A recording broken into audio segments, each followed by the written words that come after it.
began to pray, and we told him about my brother. And my brother was living right next door to the church building, and he was home that day. He lives in a trailer right next door to that building. And you would think you'd be dreaming if my brother ever came to the altar. You wouldn't think it'd be true. Because he's been so hooked on drugs and alcohol, in and out of jail, just to see, almost got to a point where it felt hopeless. But that man stepped out on faith that one particular service, and he called him out of that trailer, and my brother did not know that man called him out of that trailer, because my brother was inside the trailer. But during that service, he stood right up in front of the pulpit, and he says, well, his name's Bill. He goes, Billy Jr., he says, I call you out of that trailer, and you will come to this altar, and you will give your life to God tonight. He spoke it by faith without doubt. By the time we were ending service, my brother ended up coming in. He saw that we were getting ready to wrap up, comes up, sits in the back pew, and was complaining about his eye or his head. I can't remember which one it was. Maybe it was his head. Was hurting him. Well, I wonder why it was hurting him. Oh, yeah. God was getting a hold of him. And he sat on that back pew, and the preacher had it was bait. He saw that as bait and was ready to roll him in. Reel him in. And let me get some of this water. Thank you. And he goes back there, begins to talk to him, and I saw my brother shake his head a little bit. And he kept talking to him, and before I know it, he came up and gave his life to God. Amen. God has been on him since then. He hasn't forgotten. Now, I'm not going to lie, my brother is still a babe, and he's made a lot of bad decisions, but he knows the way. There's times where I have found letters from him where he says, choose Christ. I mean, this is stuff we didn't ever think we'd see. He, at one point, was getting back into his Bible, so he knows the way now. There was another time where he actually died from a decision he made.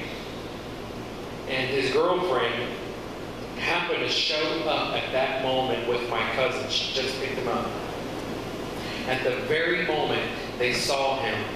And I'm just saying this, my brother made a not so good decision to lead to this.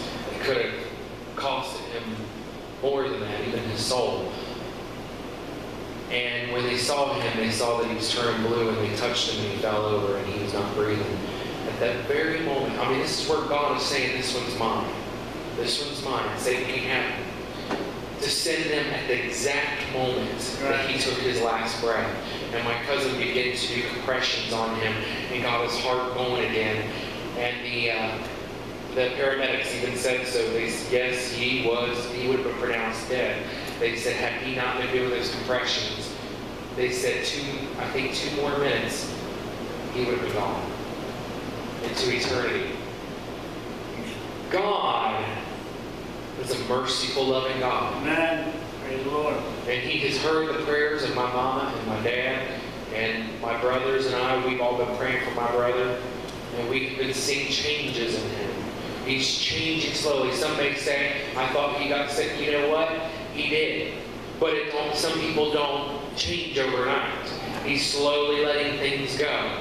And you know what I'm saying? I've heard one person say before, if you ever try to pray spirits out of somebody, you gotta counsel them. So in other words, when you're trying to get somebody to change, you gotta counsel them, because that became who they are.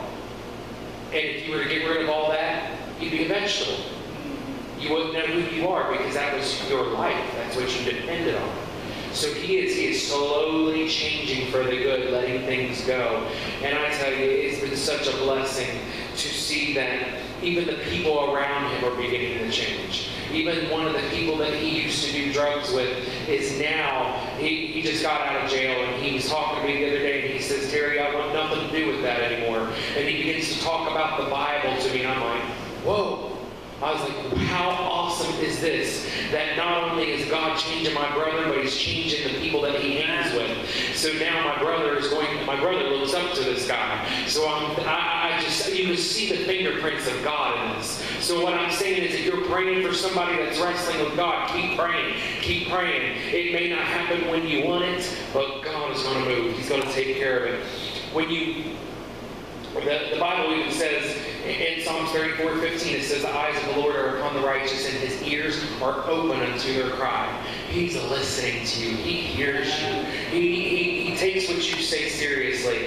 In James 5:16, it says, the effectual fervent prayer of a righteous man availeth much. It says much, not some. It says much, and it availeth.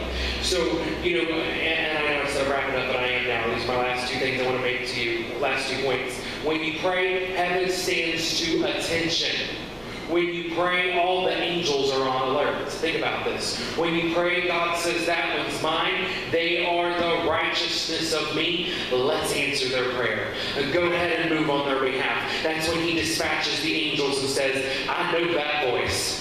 I know that one right there. Go, go, go. Go help him. Go help him. Go help him. Go help him. He starts sending angels out on your behalf. Amen?